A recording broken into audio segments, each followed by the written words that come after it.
आप सभी का स्वागत है मॉडर्न क्लासरूम में। आप सभी कैसे हैं? उम्मीद करते हैं आप लोग मस्त होंगे और आपकी पढ़ाई काफ़ी ज़्यादा अच्छी चल रही होगी। एसएससी जीडी में आज हमारी छठी क्लास होने वाली है। इसके पहले मैंने 5 क्लासेस अपलोड कर दिया है, प्लेलिस्ट भी बना दिया है, आप लोग एक बार चेकआउट जरूर कर लीजिएगा। ठीक है, चलिए आज की क्लास में हमारा पहला क्वेश्चन हो जाएगा। मैं आपको बता दूं, वीडियो को आप लोग पूरा अंत तक जरूर देखिएगा, ठीक है, और साथ में प्रैक्टिस करते रहिएगा और देखिएगा आपके प्रश्न कितने सही होते हैं और नीचे कमेंट करके ज़रूर बताइएगा।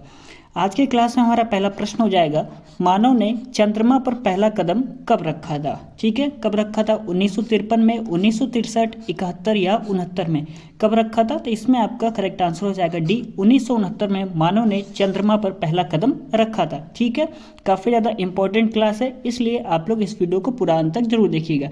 इसके पहले मैंने 5 क्लासेस अपलोड किए हैं, उसको भी आप लोग मतलब वॉच कर लीजिएगा। ठीक है, चलिए आगे देखते हैं क्वेश्चन नंबर अगला। भूकंप की तीव्रता का मापन किया जाता है किससे? रिएक्टर पैमाने पर, केल्विन पैमाने पर, डेसिबल से या पास्कल में? किस में किया जाता है? तो इसमें आपका कौन सा आंसर सही हो जाएगा? तो ऑप्शन नंबर ए सही हो जाएगा, रिएक्टर पैमाने पर किया जाता है। ठीक है, चलिए आगे देखते हैं क्वेश्चन नंबर तीसरा।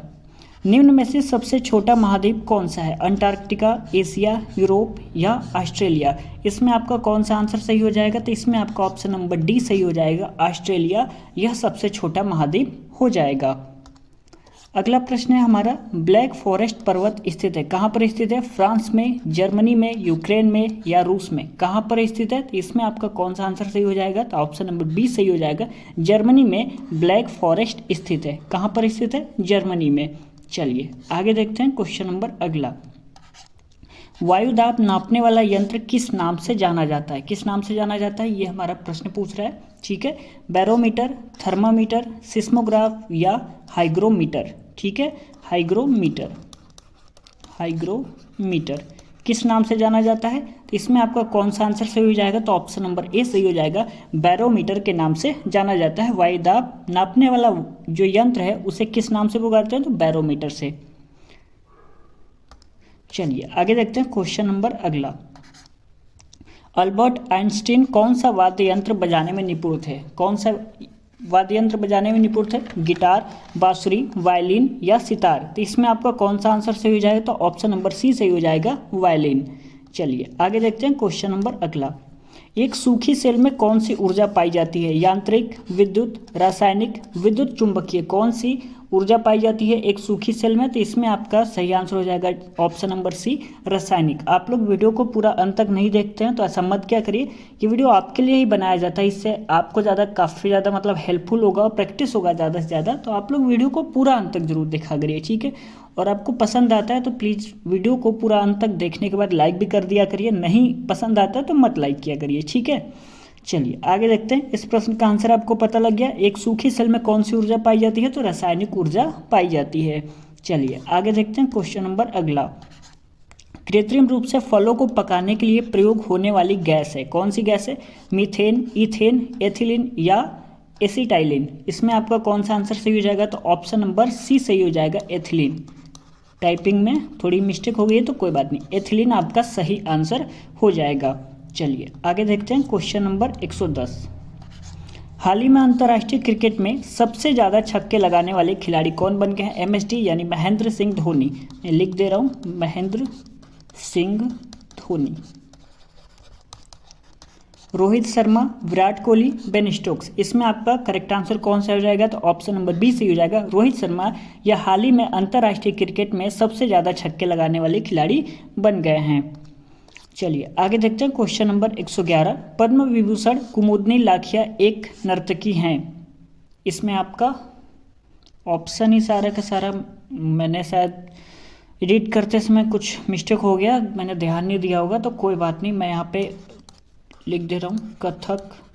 बहुत सारे क्लासेस रिकॉर्ड करने रहते हैं और काम भी रहता है, खुद का पढ़ना रहता है तो शायद ध्यान नहीं रहेगा, कोई बात नहीं। मैं यहाँ पे ऑप्शन आपको दे दे रहा हूँ, भरतनाट्यम, ऑप्शन नंबर सी हो जाएगा, ओडिसी और मणिपुरी। इसमें अब आपको आंसर बताना है, ठीक है।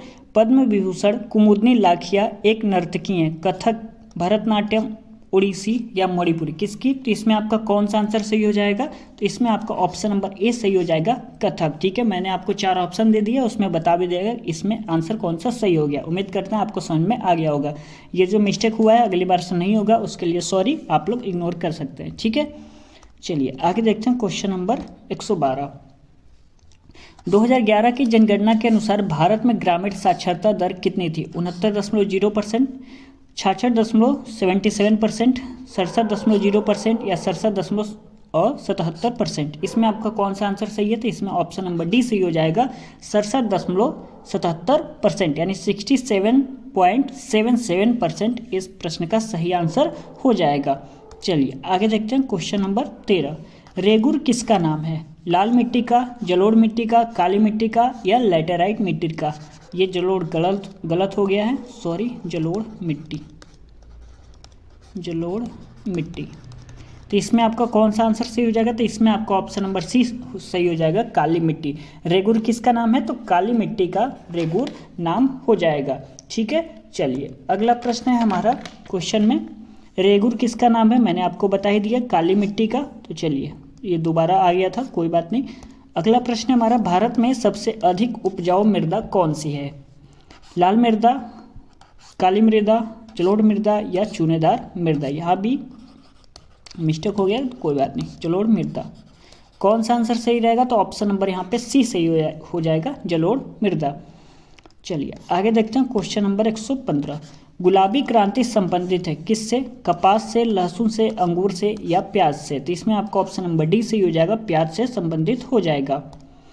अगला प्रश्न कह रहा है हमारा, साहित्य अकादमी पुरस्कार की स्थापना वर्ष क्या है? 1954, 1991, 65 या 54? तो कब हुआ था? तो इसमें आपका सही आंसर हो जाएगा 1954 में साहित्य अकादमी पुरस्कार की क्या हुई थी? स्थापना हुई थी। ठीक है, 1991 में लिख लीजिएगा, सरस्वती सम्मान की स्थापना वर्ष हुई।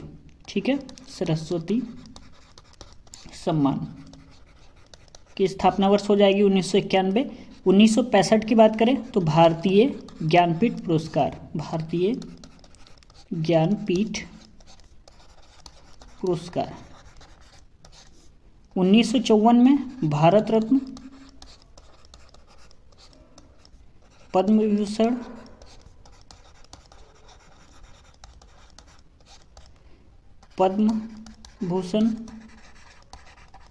और पद्मश्री, इसकी स्थापना वर्ष हो जाएगी। उम्मीद करते हैं आपको समझ में आ गया होगा। साहित्य अकादमी पुरस्कार की स्थापना वर्ष क्या है? तो इसमें ऑप्शन नंबर ए सही हो जाएगा, 1954। यहाँ पे दो बार हो गया तो कोई बात नहीं, 1954 में ही भारत रत्न, पद्म विभूषण, पद्म भूषण और पद्मश्री की स्थापना वर्ष हो जाएगी। 1991 सरस्वती सम्मान, 1965 भारतीय ज्ञानपीठ पुरस्कार। उम्मीद करते हैं आपको समझ में आ गया होगा। यदि आप बिल्कुल डिटेल से क्लासेस को करना चाहते हो तो मैंने SSC GD के एक GS की क्लास अलग से की हुई है, उसमें प्लेलिस्ट भी बना दिया है, तो उसको मैंने एक एक प्रश्न को काफ़ी ज़्यादा डिटेल से समझाया हुआ है, तो आप लोग उस वीडियो को भी जाके देख सकते हैं। ठीक है, चलिए अगला प्रश्न है हमारा, प्रधानमंत्री उज्ज्वला योजना की शुरुआत कब हुई थी? 1 मई 2016, 25 दिसंबर 2019, 9 मई 2015, 25 सितंबर 2014? इसमें आपका कौन सा आंसर सही हो जाएगा? तो 1 मई 2016 यानी ऑप्शन नंबर यहाँ पे ए सही हो जाएगा। बात करें 25 दिसंबर 2019 की, तो यहाँ पे अटल जल योजना की शुरुआत हुई थी।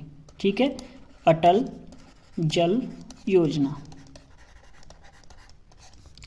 9 मई 2015 की बात करें तो प्रधानमंत्री, मैं यहाँ पे प्रधानमंत्री आधा ही लिख रहा हूँ, प्रधानमंत्री सुरक्षा बीमा योजना, सुरक्षा बीमा योजना की शुरुआत हुई थी। ठीक है, और किसकी? प्रधानमंत्री जीवन ज्योति बीमा योजना की शुरुआत हुई थी। और आपका हो जाएगा अटल पेंशन योजना, अटल पेंशन योजना। उम्मीद करते हैं मैं जो लिख रहा हूँ आपको समझ में आ रहा होगा।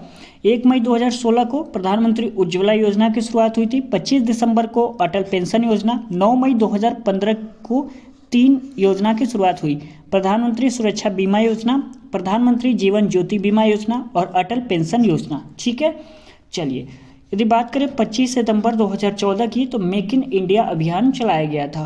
वो भी मैं आपको लिख दे रहा हूँ, मेक इन इंडिया अभियान चलाया गया था, इंडिया अभियान। समझ में आ गया आपको? मैंने चारों ऑप्शन के जो थे मतलब आंसर वो मैंने आपको बता दिया। 1 मई 2016 को प्रधानमंत्री उज्ज्वला योजना की शुरुआत, 25 दिसंबर 2019 को अटल जल योजना, 9 मई 2015 को प्रधानमंत्री सुरक्षा बीमा योजना और प्रधानमंत्री जीवन ज्योति बीमा योजना की शुरुआत हुई।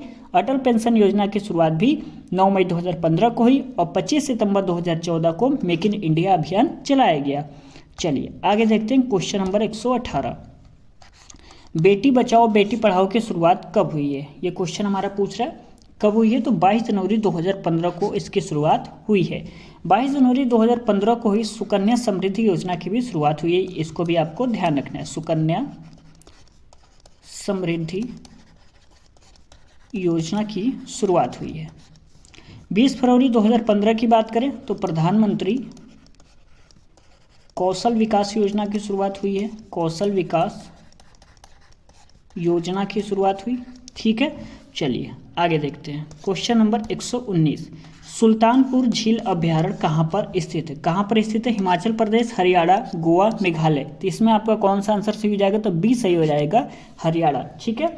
सुंदरवन राष्ट्रीय उद्यान ध्यान रखिएगा वो आपका कहाँ पर स्थित है? तो हिमाचल प्रदेश में ही स्थित है, इसको भी आपको ध्यान में रखना है। चलिए हमारा अगला प्रश्न कह रहा है स्वर्ण रेखा पर स्थित जलप्रपात है। कौन सा जलप्रपात हमारा स्वर्ण रेखा पर स्थित है? स्वर्ण रेखा नदी पर धुआंधार जलप्रपात, हुंड्रू जलप्रपात, पुनासा जलप्रपात या गोकक जलप्रपात, कौन सा स्थित है स्वर्ण रेखा पर?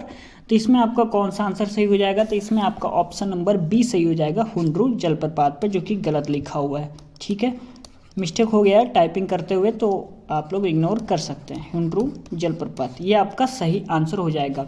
बात करें धुआंधार जलप्रपात, ये आपका हो जाएगा नर्मदा नदी पर स्थित है। किस पर? नर्मदा नदी पर। पुनासा जलप्रपात की बात करें तो ये आपका हो जाएगा चंबल नदी पर, चंबल नदी पर स्थित है। और गोकक जलप्रपात यह आपकी कृष्णा की सहायक गोकक नदी पर स्थित है। कृष्णा की सहायक गोकक नदी पर। समझ में आ गया आपको? स्वर्ण रेखा नदी पर कौन सा जलप्रपात स्थित है? तो हुंड्रू जलप्रपात। मैंने यहाँ पे दोबारा लिख दिया हुआ है, ये गलत लिखा हुआ था, तो ऑप्शन नंबर बी यहाँ पे सही हो जाएगा। धुआंधार जलप्रपात नर्मदा नदी पर स्थित है, पुनासा जलप्रपात चंबल नदी पर और गोकक जलप्रपात कृष्णा की सहायक गोकक नदी पर स्थित है। आज के क्लास में बस इतना ही। यदि वीडियो आपको पसंद आया होगा तो प्लीज़ इस वीडियो को शेयर कर दीजिएगा। आपने जहाँ भी व्हाट्सअप टेलीग्राम ग्रुप ज्वाइन किया हुआ है स्टडी का, तो वहाँ पे एक बार इस वीडियो को शेयर कर दीजिएगा, वीडियो को लाइक कर दीजिएगा। यदि आपको पसंद आया होगा तो कमेंट करके ज़रूर बताइएगा कि आपको वीडियो कैसा लगा। कुछ पूछना हुआ करे तो भी आप नीचे कमेंट कर सकते हैं। ठीक है, चलिए मिलते हैं अगले क्लास में, तब तक के लिए धन्यवाद।